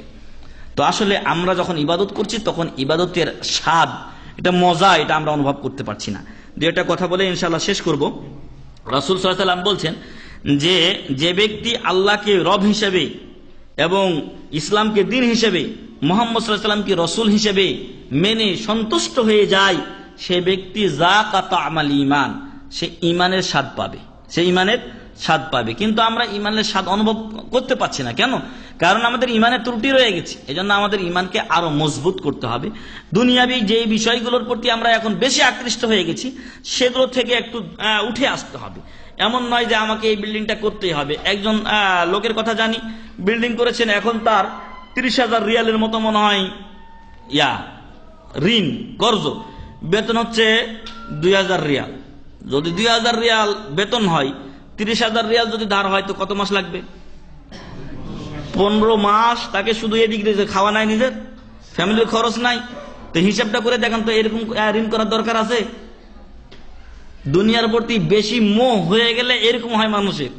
না, এত ঋণ করার দরকার নেই, কিছু সামান্য একটা যদি স্বাভাবিক থাকে সেটা একটা আলাদা বিষয়, কিন্তু আমি গোটাটা এইভাবে ঋণে ডুবে গিয়ে এখন যদি আমার দুনিয়ার যে একটু আগে বললাম রায়ান ভাই আমাদের চলে গেছে, বিয়ে শাদী করেনি, বেচারাটাও চলে গেল। তো অল্প বয়সে এখন মানুষ দ্রুত চলে যাচ্ছে, সেই হায়াত যদি শেষ হয়ে যায় তার ঋণগুলো কে পরিশোধ করবে আমার? তো যাকাত আমল ইমান, ইমান আমাদের দুর্বল হয়ে গেছে, ফলে ইমানের স্বাদ আমরা এখন আর পাচ্ছি না। সহিহ মুসলিম হাদিস নম্বর হচ্ছে 49, সহিহ মুসলিমের 60 নম্বর হাদিসে বলা হয়েছে যে রাসূল সাল্লাল্লাহু আলাইহি ওয়াসাল্লাম বলছেন, যে ব্যক্তির মাঝে 3টা বিষয় থাকবে সে ইমানের স্বাদ পাবে। যে ব্যক্তি আল্লাহ এবং তার রাসূলকে পৃথিবীর সব কিছু থেকে কি করে? বেশি ভালোবাসে। এবং কোন ব্যক্তিকে যদি ভালোবাসে তাহলে কি জন্য ভালোবাসে? আল্লাহর সন্তুষ্টির জন্য ভালোবাসে। এখন ভালোবাসি কি জন্য? আত্মীয়, এজন্য ভালোবাসি। এখন ভালোবাসি কি জন্য? কারণ ওর সাথে ভালোবাসা রাখলে দুনিয়াবি স্বার্থ আছে, এজন্য ভালোবাসি। যদি এমন হয় তাহলে ইমানের স্বাদ পাওয়া যাবে না, এই জন্যই পাই না আমরা। আমাদের ভালোবাসা তো এই জন্য আর হয় না। ওয়া আন ইয়াকরাহা আন ইয়াউদা ফিল কুফরি বাদা আন আনকাযাহু আল্লাহু মিনহু কামা ইয়াকরাহু আন ইউকযাফা ফিন নার। অনুরূপ ওই ব্যক্তি 3 নম্বর কাজ হবে, যে ব্যক্তি ইমানের স্বাদ পেতে চায়, যে আল্লাহ তাআলা তাকে জাহান্নাম থেকে মুক্তি দেওয়ার পর, ইমানে প্রবেশ করানোর পরে জাহান্নামে ফিরে যাওয়া, ওই আপনার কুফরিতে ফিরে যাওয়াকে সে এমন ভয় করবে যেমন সে জাহান্নামের আগুনে নিক্ষিপ্ত হওয়াকে কি করে? ভয় করে। আগুনে নিক্ষিপ্ত হওয়াকে আমরা সকলেই ভয় করি, অনুরূপ কোনো মানুষ ভয় করবে ফিরে যাওয়াকে কোথায়? কুফরিতে। তো এই 3টা বিষয় যদি কারো মাঝে থাকে তাহলে সে ব্যক্তি ইমানের স্বাদ পাবে। এগুলো আমরা হয়তো মুখে বিশ্বাস করছি, অন্তরে বিশ্বাস করছি, কিন্তু বাস্তবে আমরা নিয়ে আসতে পারছি না আমাদের ইমানের দুর্বলতার কারণে। তাই ইবাদতের ক্ষেত্রে যদি আমরা স্বাদ পেতে চাই, ইবাদতের মজা আনন্দ পেতে চাই, তাহলে আমাদেরকে ইবাদতের ধারাবাহিকতা রক্ষা করতে হবে। এবং যখনই আজান হবে তখন কি করতে হবে? মসজিদে যেতে হবে। এমন নয় যে এই কাজটা বাকি আছে, এই কাজটা সেরে ফেলি, অথবা এখানে না সামনে গিয়ে নামাজটা পড়বো, দেখা গেল সামনে গিয়ে আপনি ওযু করতে গেলেন, এত ভিড় যে আপনি জামাতই পেলেন না, খালাস জামাত চলে গেল। কিন্তু সালফে সালেহিনদের অনেক এমন দৃষ্টান্ত আছে যে 50 বছর, 30 বছর, 40 বছর চলে গেছে, তারা যখনই আজান দেওয়ার আগেই উনি মসজিদে উপস্থিত। মানে আল্লাহু আকবার আজান মুয়াজ্জিনের শব্দ শুনেছেন, উনি মসজিদে উপস্থিত হয়েছেন। কোন এক মনীষীর কথা বলা হয়েছে যে উনি 30-40 বছর ধরে আজান হয়েছে তার, তাকবীরে তাহরিমা সহ নামাজ পড়েছেন। শুধু একবার তার আজান বা তাকবীরে তাহরিমা ছুটে গিয়েছিল, সেদিন তার মা ইন্তেকাল করেছিল। আল্লাহু আকবার। এখন যদি আমাদের মা ইন্তেকাল করে তাহলে তো অবস্থা এমন হয়ে যাবে যে আমরা নামাজে যাব না, এই কারণে হয়তো শোক প্রকাশ করতে থাকবে। সুলাইমান আলাইহিস সালাম তিনি আল্লাহর কাছে ওয়াদা করেছিলেন, আল্লাহ আজকে রাত্রে আমি আমার 100টা স্ত্রীর কাছে যাব এবং 100টা স্ত্রীর কি হবে? একটা করে বাচ্চা হবে, 100টা মুজাহিদ তৈরি হবে। উনি এই কাজটা দুনিয়াবি কাজ করেছিলেন, তাই না? একদিক দিয়ে আমরা দেখছি যে নিজের খায়েশ পূরণ করছেন, কিন্তু উনি খায়েশ পূরণের জন্য এই কাজটা করেননি। কি জন্য করেছেন? মুজাহিদ তৈরি হবে। অতএব এটাও তার কি? ইবাদত। তিনি ইবাদতটাকে করছেন, অনুভব করছেন, তার স্বাদ আস্বাদন করছেন যে আমার 100টা ছেলে হবে, 100টা ছেলেকে কি করা হবে? দিনের রাস্তায় মুজাহিদ তৈরি হবে, তারা দিন ইসলামের জন্য কাজ করবে। সুবহানাল্লাহ।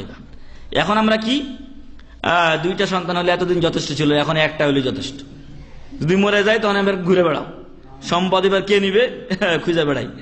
তো প্রিয় ভাই এবং বন্ধুগণ, তবে সুলাইমান আলাইহিস সালাম উনি ইনশাআল্লাহ বলেননি বলে আল্লাহ তার এই ইচ্ছা পূরণ করেননি। যে কোনো কাজের সময় আমরা কি বলবো? ইনশাআল্লাহ বলবো। বুখারী শরীফের 3424 নম্বর হাদিস। আনাস বিন মালিক রাদিয়াল্লাহু আনহু তিনি মৃত্যুর আগ পর্যন্ত বেশি বেশি লাউ বা কদু যেটা আমরা বলি না, এটা উনি খেতেন। কেন খেতেন? এজন্য যে উনি এটাকে বেশি পছন্দ করতেন না, এজন্য যে রাসূল সাল্লাল্লাহু আলাইহি ওয়াসাল্লাম পছন্দ করতেন। তাহলে এটা কি? ইবাদত। কারণ রাসূল সাল্লাল্লাহু আলাইহি ওয়াসাল্লামের ভালোবাসার কারণে উনি এই কাজটা করছেন। খাচ্ছেন ঠিক, খাওয়াও হচ্ছে, ইবাদতও হচ্ছে। তাহলে ইবাদতের লাইনটা কি করতে হবে? জানতে হবে। বুখারী শরীফের 5433 নম্বর হাদিস। তারপরে আরো কিছু আল্লাহর বান্দা যারা বর্তমান সমসাময়িক সময়ে কিছুদিন আগেও ছিলেন, বিন বাজ রহমাতুল্লাহ আলাই, যিনি সৌদি আরবের এর আগের গ্র্যান্ড মুফতি ছিলেন, তার একটা কিস্সা কাহিনী আমি পড়লাম যে ওনারা একটা লম্বা সফরে বের হয়েছেন। লম্বা সফরে বের হওয়ার পরে যখন রাত 2টা বেজে গেছে, তখন উনি বলছেন যে আমরা মনে হয় একটু রেস্ট করলে ভালো হবে, আমরা একটু রেস্ট করলে ভালো হয়। তো সবাই তখন শুয়ে গেছে, সবাই রেস্টের জন্য তাঁবু টেনে যেভাবে সৌদি আরবে মরুভূমিতে তারা শয় সেইভাবে তারা শুয়ে গেছে।